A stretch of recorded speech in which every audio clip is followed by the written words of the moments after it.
Hello and welcome to your channel as they like it. Indian history की series में आज हम आपके लिए लेके आए हैं गदर पार्टी एंड कोलकाता मारू इंसिडेंट। 1908 में स्वदेशी और बॉयकॉट मूवमेंट के फेल हो जाने के बाद इंडियन नेशनल मूवमेंट में एक दौर आया जब सारे एक्सट्रीमिस्ट लीडर्स को डिपोर्ट कर दिया गया था या अरेस्ट कर लिया गया था, और स्वदेशी और बॉयकॉट मूवमेंट में पार्ट लेने वाले यूथ को मॉडरेट्स के methods of petition and prayer पर कोई भरोसा नहीं रह गया था। ऐसे में कंट्री में ग्रोथ हुई रिवोल्यूशनरी टेररिज्म की। तो आइए आज हम देखते हैं क्या है गदर पार्टी, ये कैसे फॉर्म हुई थी, क्या है कोलकाता मारू इंसिडेंट, क्या गदर पार्टी के फेलियर के कारण थे और क्या थी गदर पार्टी की सिग्निफिकेंस। गदर पार्टी एक पॉलिटिकल रिवोल्यूशनरी ऑर्गेनाइजेशन थी जो फाउंड की गई थी in United States of America by migrated Indians. Ghadar party को इस्टेब्लिश करने वाले मेन लीडर्स थे सोहन सिंह, करतार सिंह, अब्दुल मोहम्मद बरकतुल्ला एंड रास बिहारी बोस। आइए सबसे पहले जानेंगे कि गदर रिवोल्यूशनरीज कौन थे। Ghadar revolutionary mainly Punjabi immigrants थे जो सेटल हुए थे in the west coast of north America since 1904। इनमें से बहुत से लैंडलेस डेट रिडन पीजेंट्स थे from Jalandhar and Hoshiarpur area. बहुत से रिवोल्यूशनरीज एक्स सोल्जर्स भी रहे थे ब्रिटिश इंडियन आर्मी के, और इसी कारण से उनको एमिग्रेशन का कॉन्फिडेंस भी आ चुका था। जब इंडियन इमिग्रेंट्स काफ़ी तादाद में नॉर्थ अमेरिका में पहुंचने लगे तब नेटिव अमेरिकन लेबरर्स ने ऑर्गेनाइज करी protest against the Indian sentry, और इन प्रोटेस्ट को सपोर्ट मिला from the local politicians. In fact India secretary of state ने भी इस बात को सपोर्ट किया। ऐसा इसलिए था क्योंकि इंडिया सेक्रेटरी ऑफ स्टेट उस समय बिलीव करते थे कि अगर इंडियंस वाइट्स के साथ काम करेंगे तो ये ब्रिटिश प्रेस्टीज के लिए अच्छा नहीं होगा। सेक्रेटरी ऑफ स्टेट को ये भी डर था कि इन एमिग्रेंट्स के अंदर सोशलिस्ट आइडियाज़ डेवलप कर जाएंगे और उनको डिफरेंस पता चलेगा रेशियल डिस्क्रिमिनेशन का, और इसके कारण उनके अंदर नेशनलिस्ट एजिटेशन भी क्रिएट हो जाएगा। और इन्हीं पॉलिसीज़ के चलते 1908 तक इफ़ेक्टिव रेस्ट्रिक्शंस लगा दिए गए on Indian emigration into Canada. United states में भी एक लेजिस्लेशन पास किया गया एलियन लैंड लॉ, जिसने प्रोहिबिट किया कि इंडियंस वहाँ पर लैंड नहीं ले पाएंगे। होस्ट कंट्री द्वारा ऐसी डिस्क्रिमिनेटरी पॉलिसीज़ के कारण इंडियन एमिग्रेंट्स को पॉलिटिकल एक्टिविटीज़ में आना पड़ा, और इन्हीं पॉलिटिकल एक्टिविटीज़ ने अल्टीमेटली शेप ली in the form of Ghadar party. आइए पहले समझते हैं क्या स्पेशल एक्टिविटीज़ थी इंडियंस की ऑन द फॉरेन लैंड। इसमें सबसे पहला नाम है तारक नाथ दास। ये एक इंडियन स्टूडेंट थे और one of the first leaders of the Indian community in north America थे, और इन्होंने स्टार्ट किया था एक पेपर जिसका नाम था फ्री हिंदुस्तान। फ्री हिंदुस्तान में तारक नाथ दास ने बताया कि कैसे ब्रिटिश गवर्नमेंट इंडियंस को प्लांटेशन लेबरर्स की तरह फिजी में तो ले जाना चाहती है, बट उनको नॉर्थ अमेरिका नहीं भेजना चाहती है क्योंकि इंडियंस के अंदर आइडियाज़ ऑफ लिबर्टी ना आ जाएं। नेक्स्ट लीडर थे रामनाथ पुरी। इन्होंने इशू किया था सर्कुलर ए आज़ादी, circular of liberty in 1907। Next थे जीडी कुमार, जिन्होंने इस्टेब्लिश किया था स्वदेश सेवक होम इन वैंकूवर, जो कि इंडियन हाउस इन लंदन के मॉडल पर बनाया गया था।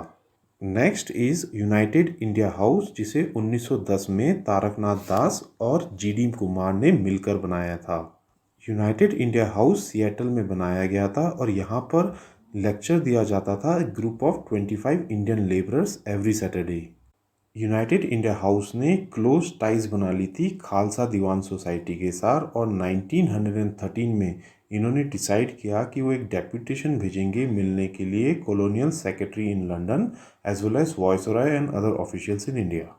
कॉलोनियल सेक्रेटरी इन लंदन ने तो उनसे मिलने से मना कर दिया, लेकिन उनकी मीटिंग हुई viceroy and lieutenant governor of Punjab in India.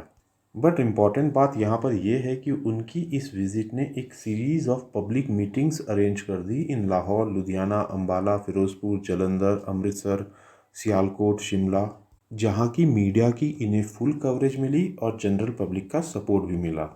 Gadar party की फॉर्मेशन में भगवान सिंह का भी बहुत बड़ा रोल था। भगवान सिंह एक सिख प्रीस्ट थे जो कि 1913 में वैंकूवर पहुंच गए थे, और इन्होंने खुलकर प्रीच किया violent overthrow of British rule. और इसी कारण से इनको कनाडा से 3 महीने के स्टे के बाद निकाल दिया गया। गदर पार्टी की फॉर्मेशन में एक और इम्पोर्टेंट नाम था लाला हरदयाल का, जो कि एक इंडियन पॉलिटिकल एग्जाइल थे और कैलिफोर्निया पहुंचे थे इन 1911।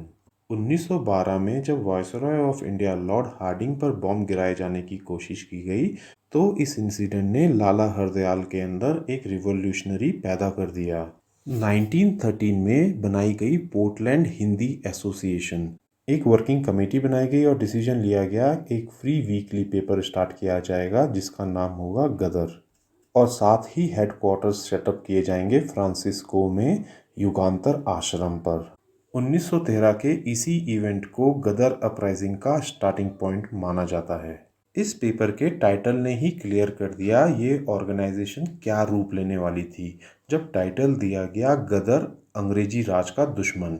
बहुत ही जल्द गदर फेमस हो गया और इस कारण से लाला हरदयाल को 1914 में अरेस्ट भी कर लिया गया।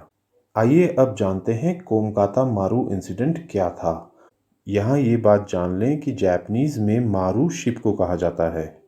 1908 से 1914 तक कनाडा ने सीवियर रेस्ट्रिक्शंस लगा दी ऑन इंडियन इमिग्रेशन और लॉ इनेक्ट किया जो बार करता था किसी भी इंडियंस को कनाडा में आने के लिए एक्सेप्ट उन लोगों को जो कंटिन्यूस जर्नी करके आए from India to Canada. But India to Canada कोई भी शिपिंग लाइन का रूट ही नहीं था, इस कारण से उनका ये मेजर भी सक्सेसफुल रहा। 1913 में कैनेडियन सुप्रीम कोर्ट ने 35 इंडियंस को अलाउ किया जो कि कंटिन्यूस जर्नी करके नहीं आए थे।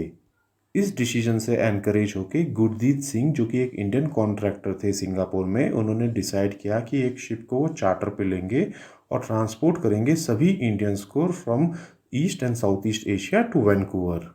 ये शिप था कोमगाता मारू जो वैंकूवर के लिए निकला in March 1914 with 376 Indian passengers.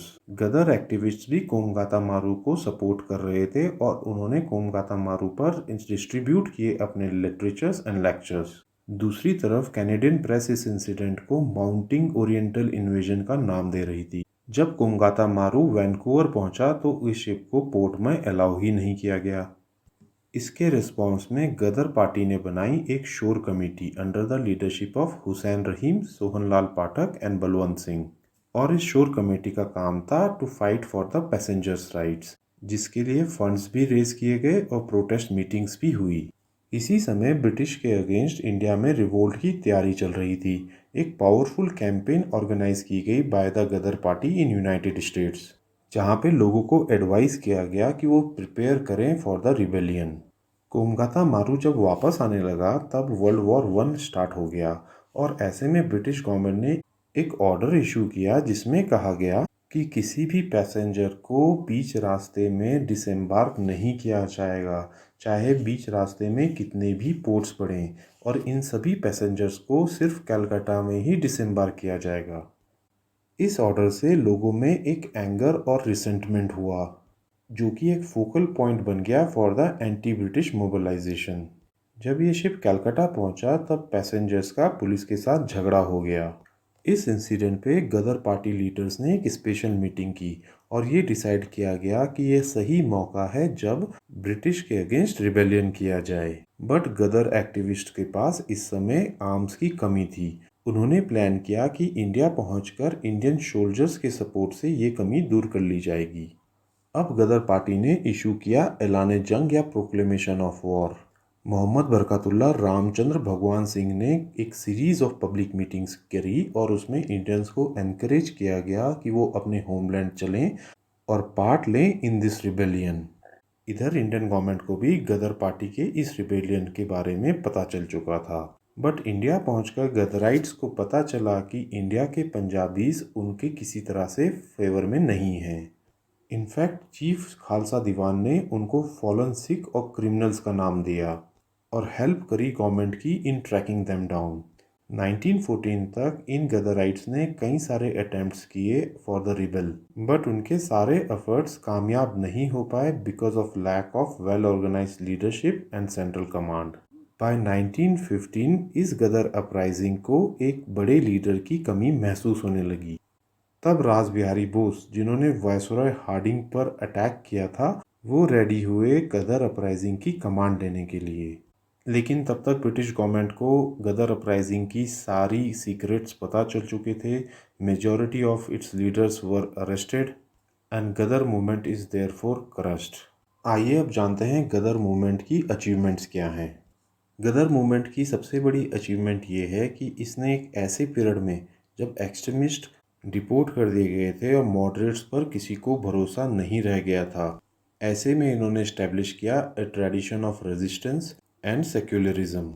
Gadar party की सबसे बड़ी अचीवमेंट ये थी कि चाहे गदर मूवमेंट के most of the leaders Sikhs हों, लेकिन इस पार्टी की आइडियोलॉजी हमेशा स्ट्रांगली सेक्युलर रही।